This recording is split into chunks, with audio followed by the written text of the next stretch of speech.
Hi, this is Marc, and I'm doing my reading from the Golden Present, Daily Inspirational Readings by Sri Swami Satchidananda.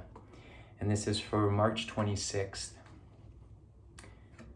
The heading is, Since Then I Am Never Alone. This is in a question-answer format to Swami Satchidananda.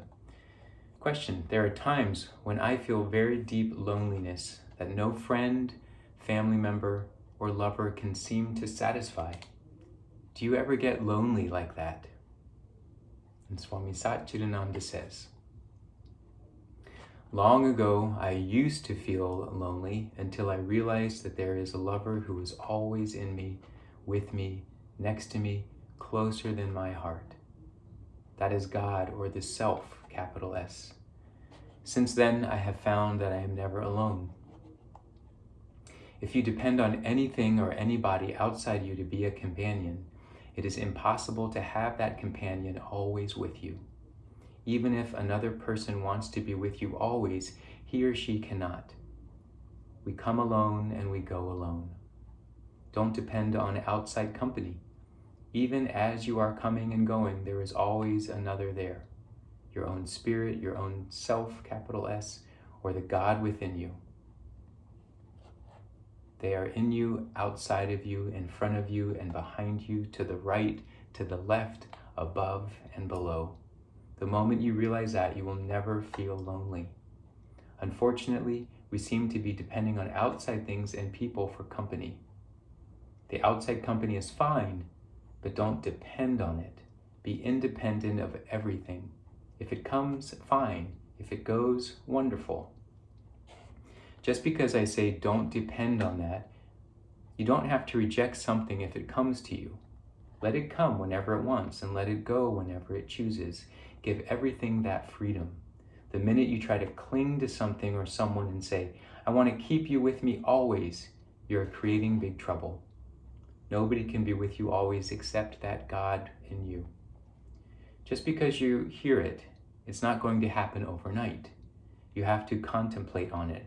Think of the pros and cons of your depending on other things and other people for your happiness. The more you think about it, the more you will realize, yes, I cannot depend on anything. I can't even depend on the body. I'm keeping it for now, but every day it is little by little getting older. Beauty isn't permanent. Money isn't permanent. Friends aren't permanent. Name isn't permanent. Fame isn't permanent. See if you can name anything that is permanent other than God or higher power.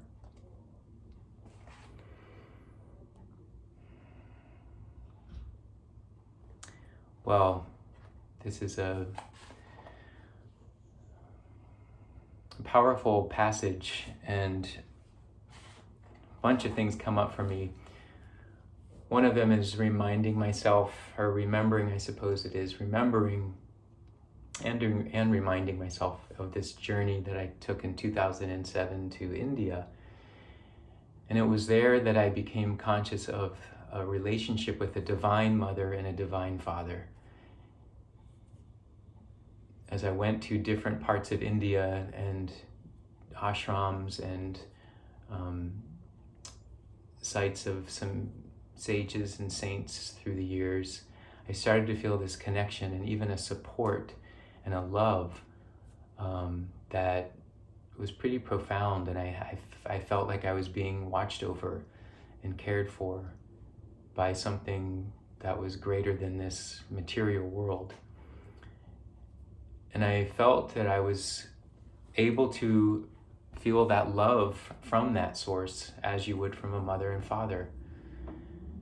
And, you know, my parents weren't perfect, but yet I wanted that from them. I needed so much from them, and there's only so much, you know, human form, human beings. But then I was able to feel that above that was a love from this divine mother and father. And it released my, you know, world realm of my mother and father from being that all and everything. And I was almost able to feel closer to them because I wasn't needing something from them that was almost impossible. to get from them. And honestly, it came from having not felt like my needs were met. And in some ways, it's that lack of, or the imbalance of, that caused me to go in search of. And that in search of helped me find something that was so profound and all loving that I'm grateful for that journey. I also am, thinking about, this is,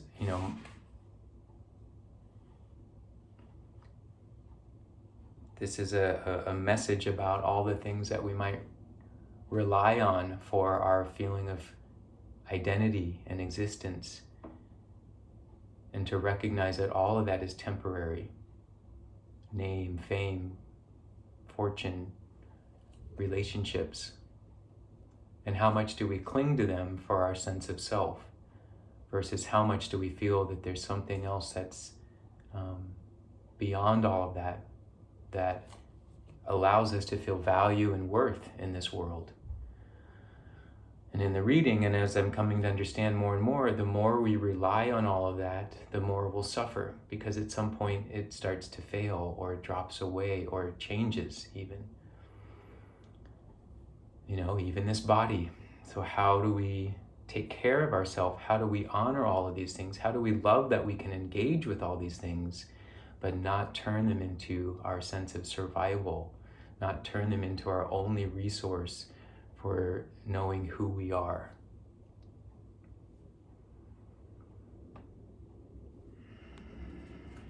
And he says here, it's not something that's going to happen overnight. And that's what inspires me to practice on a regular basis. Because I know there's a part of my brain, part of my habit mind, that is still in survival mode, or has a limited way of thinking. Because, truly so much of our world promotes that. You don't have the power in you. You don't have the strength in you. You need to buy this. You need to think this. You need to own a gun because that's going to give you power. It's sad to see, how much we've created an equation of what it means to be on this planet in order to survive.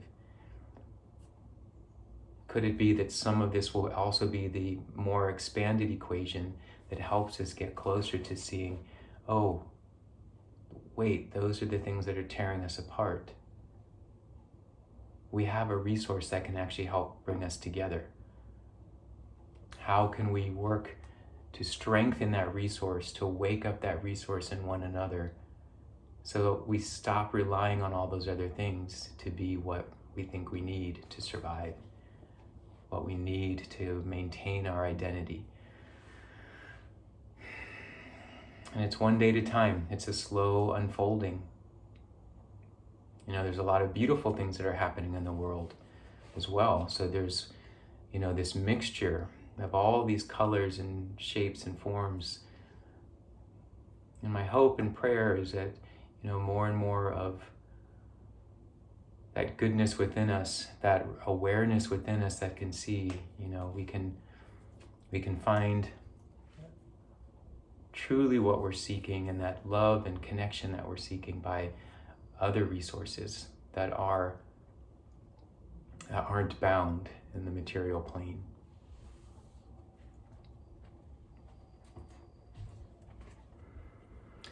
Okay, I think that's what I'll end with.